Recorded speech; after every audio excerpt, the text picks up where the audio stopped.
What is up? Welcome back to another episode of ROC Boys Football. Today we are talking about just a completely bizarre trade that went down between the Philadelphia Eagles and the New Orleans Saints. A lot of numbers for my brain to wrap my head around. I ain't good with numbers that well, but we're going to do our best to kind of dig deep and understand what's going on with this trade. So the Eagles are giving up they have 3 first-round picks. They are giving up 2 of those picks in exchange for that one New Orleans Saints pick. So net negative on a first-round pick for the Eagles. They'll have 2 first-round picks this year, and they'll have 2 first-round picks next year in 2023. I personally, and we're going to take a Philadelphia Eagles perspective on this episode. If you guys are here for the Saints perspective, we're going to be making another video talking about the New Orleans Saints and why they might have carried out this trade in another episode. But looking at what the Eagles are trying to do here, it looks like it's no secret this draft class is a little bit weaker than normal, especially at the top end in the first round. I think it's a relatively deep class, but in terms of first round talent, I think it's a down year for the NFL draft. And so the Eagles are trying to cut their losses a little bit and take some capital out of the 2022 draft and get some more capital in 2023. And that's what they did here. To me, it seems like they're going to give Jalen Hurts a shot this year to see what he can bring. It seems like they're a little bit in QB purgatory, if you will. I think Jalen Hurts will be a solid quarterback at the NFL level, but I don't know if he's special enough to take a team and go make a playoff run and go win a Super Bowl. It seems like they're a little bit capped around what they were last year, kind of a wild card team that can't really compete with the big dogs of the NFC. And so I think this is going to be his last trial year. And if it does not work out, they have 2 first-round picks in 2023 to potentially trade up or use those picks to draft a quarterback in a much, much deeper class. I mean, looking forward to 2023, Bryce Young, CJ Stroud, Spencer Rattler, Keaton Slovis, Jaron Hall from BYU, I think I'm going to like a lot. It's a much more talented and deeper quarterback class, and it just makes a lot of sense for the Eagles to maybe take a little capital out of the 2022 draft and put it into the 2023 draft. Now, what we're going to do is we're going to take a little look at what this Eagles mock draft is going to look like with only 2 first-round picks. We're going to fire this puppy up and start talking some Eagles ball. So their first pick is still at that 15 spot. I still don't hate the idea of getting a quarterback because if you really want to see what Jalen Hurts is about, you're going to want to give him the talent he needs to succeed at that next level. You got Jameson Williams, Chris Olave in terms of wide receivers. Do you have any more cornerbacks? I think it'd be awesome if Trent McDuffie somehow falls to them. It doesn't look like he's gonna. I don't think Andrew Booth is worth a top 20 pick, so we're going to pass on him. We're going to go quarterback here, or wide receiver, excuse me. And it's going to be Chris Olave. I think the balance out of Chris Olave, Devontae Smith, it's going to be a really good duo. Allows you to kick Jalen Reagor into the inside and see what you can make out of him as well. 18 on the board. They need a linebacker. I think it's clear they need a linebacker. However, I'm going to wait on the linebacker because I think it's so deep in the second day of the draft. I mean, taking a look at these linebacker prospects that are going to be available later on. Christian Harris, I have a very high grade on. Chad Muma, I like. Troy Anderson, Brandon Smith, I like. Channing Tindall, Quay Walker. I also like Malcolm Rodriguez. It's a really deep linebacker class, and I don't think it's quite worth taking a linebacker in that first round. If you do, I think Devin Lloyd or Nakobe Dean are both really good options. That being said, I think I'm just going to pass on them real quick. And I think Jermaine Johnson has to be the pick. I have a top 10 grade on Jermaine Johnson. He's just such a complete edge rusher. He's creeping up on Kayvon Thibodeau, to be honest. I mean, you turn on this guy's film from Florida State, and it's just rock solid. He's great in the run game. He has a massive tool bag of moves in the pass rush. I don't think he'll fall to 18, but if he does, you got to slam it. That's a dynamite pick. Here's where I think you start taking a look at the linebackers. You start taking a look at the cornerbacks. Again, if Trent McDuffie falls, I'd be all over him. I do like Tariq Woolen. We're going to take a quick look at this linebacking group, though, because this is where I think it gets into the sweet spot of the draft. Brian Asamoah is a guy that I really, really like. I wish Christian Harris was here. I'm going to go with Channing Tindall. Channing Tindall, Quay Walker, Brian Asamoah are all very similar graded. I think Channing Tindall has the most upside, Brian Asamoah as well, and Quay Walker is probably the safest linebacker pick. Channing Tindall's a guy that just hasn't really played that much football, only like 400 and something snaps in his career, just buried in the depth chart behind really good linebackers like Nakobe Dean and Quay Walker, his running mate. I really only got his consistent playing time this year, but he flashes the athleticism in terms of having the range to go sideline to sideline. He's got some crazy speed. He's got a great body. I really like Channing Tindall, and I really like the trajectory that he can have as an NFL player. I think he's just only going to get better. Brian Asamoah is another guy that I really like, though. He's just a little bit more undersized. I get a little bit nervous about how he's going to hang in the box with some really big offensive linemen. He just doesn't take on blocks very well.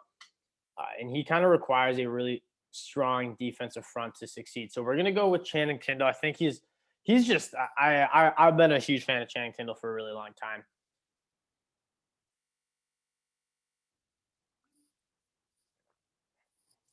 I do wish we were able to get a DB.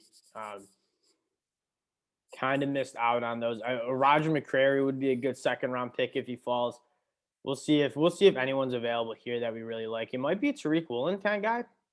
He's gone too. We're getting taken to the woodshed a little bit. I think Marcus Jones is going to be an awesome slot guy. I just don't know if I want to take him as my outside. John Mechie's such a solid prospect. If you waited on Chris Olave and got John Mechie, I would not complain one bit. I do like Nick Cross a lot as well. He's a guy that just struggled in coverage, and it's not that he doesn't have the ability to do it. You didn't see it at a high enough level to really be comfortable taking him late here in round 3. I think we're gonna go Marcus Jones in terms of just being a guy that who's able to impact the game.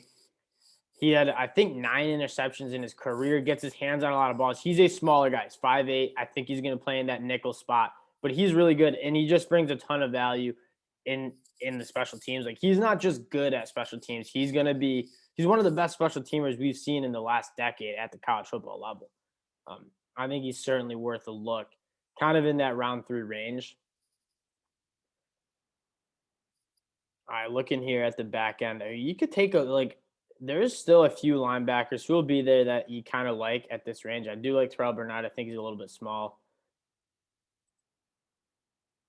I think we're going to go Zach Thomas. He's listed as tackle, but started his career at Wake Forest at center, and he's rock solid. I don't think he has the extreme athleticism upside, but he's probably able to play all 5 spots on the offensive line. A 5-year player at Wake Forest. I believe he started 4 of those years. He's a really impressive prospect that I've been a fan of during this process. Picking here at 124.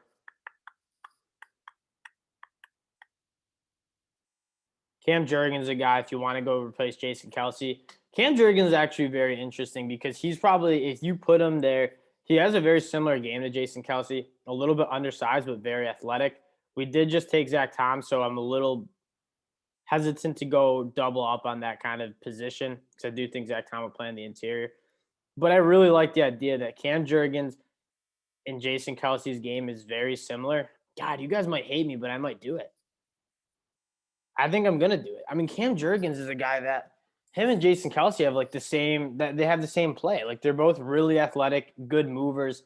There's not many better centers outside of Tyler Linderbaum who work up to linebackers and block in space as well as Cam Jurgens. Now, he's physically a little underdeveloped. I think you're going to need to put another 10 pounds on him. 290 pounds in the NFL, I just don't think is going to cut it.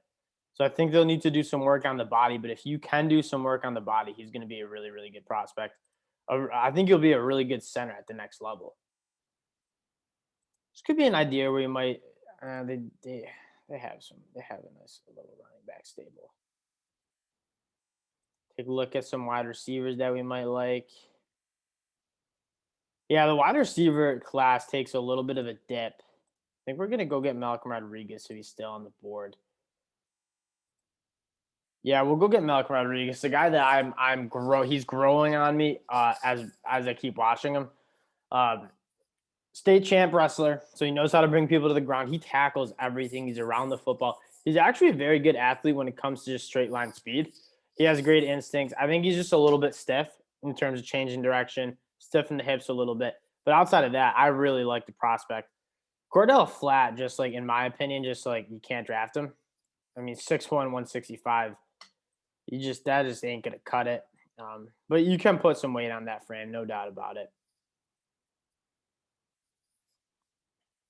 For some other guys that might provide some value in the late rounds. Hassan Haskins is just an absolute bruiser in terms of getting a running back if you want a bigger running back who runs the ball hard. I like Jaden Peavy. I like Alex Lindstrom's another guy that's kind of like Cam Jurgens. We might do it. I think people are sleeping on Hassan Haskins a little. I know Miles Sanders there. I don't know if he'll be re-signed. That kid from Memphis who's a little bit smaller, but I think Hassan Haskins brings a little bit more of that physicality role to the offense. And let's just face it, there's not many bell cow backs anymore. Like I think there's only 10 backs who played over 65% of the snaps for their NFL teams this year. I mean, a running back by committee is a very popular role, and you kind of have Miles Sanders and Kenny Gainwell as more of the space backs, the third down backs. And then I think Hassan Haskins, when you have to run it on first down, you want a guy who's going to pick up 3-4 yards. Hassan Haskins going to do it. There's not many guys who in the short game, like just finding those hidden yards, are better than Hassan Haskins. I watched him do it all year at Michigan.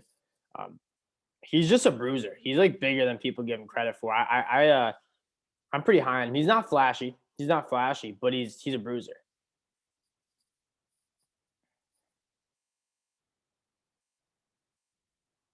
Adam Anderson's an interesting one. I wonder what he's going to do with what they're going to do with him.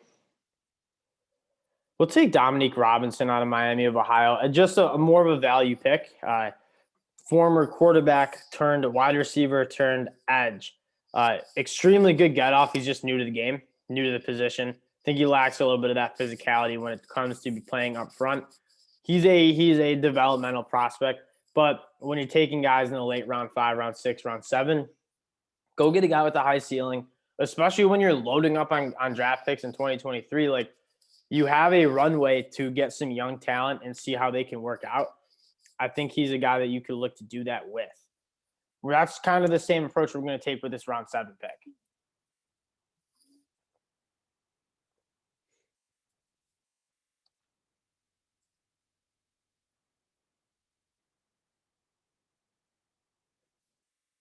It's Slim Pickens. Slim Pickens in round 7, towards the back end as well. I wonder if what does the quarterback room look like? No one that really. I mean, these guys are all backups. I think a lot of these guys will be solid backups in the NFL, but none of them have any like starter potential, in my opinion. Jeremiah Gemmel is probably the guy we're going to go for. That'd be a lot of linebackers, though. There'd be a lot of linebackers. Like what I saw at Cameron. We'll go get Kalen Barnes. We kind of missed on that outside cornerback guy. Kalen Barnes is a guy just extremely explosive athlete. Fastest 40 at the combine. I believe he had the best broad and vertical jump out of the cornerbacks. Just the guy that you can draft traits. You can draft traits and see what you can develop with. Take a look at this draft. Let's see how PFF graded this out. I have a feeling they might not like this draft. It's a little wonky. A little bit of a wonky draft. Chris Olave with a C+. I'm way higher on Chris Olave than PFF for most of the draft community. Jermaine Johnson, that's also, I mean, if you get Jermaine Johnson at 18, that's a dynamite pick. I think it's really hard to argue that. Channing Tindall, D+. I'm also, these 3 guys are guys that I'm just much higher on. Marcus Jones, a guy I'm high on. Zach Tom, a guy I'm high on. I mean, that's what it is. It's just guys that I like a lot. PFF doesn't necessarily agree. We get a C+. A couple developmental guys to keep an eye on. Zach Tom could start year 1, but you got Cam Jurgens, Dominique Robinson, Kalen Barnes, guys who are really good athletes who just, I think, need a little polishing to them to be NFL starters. But I think they all have the ability to be solid NFL starters at the next level.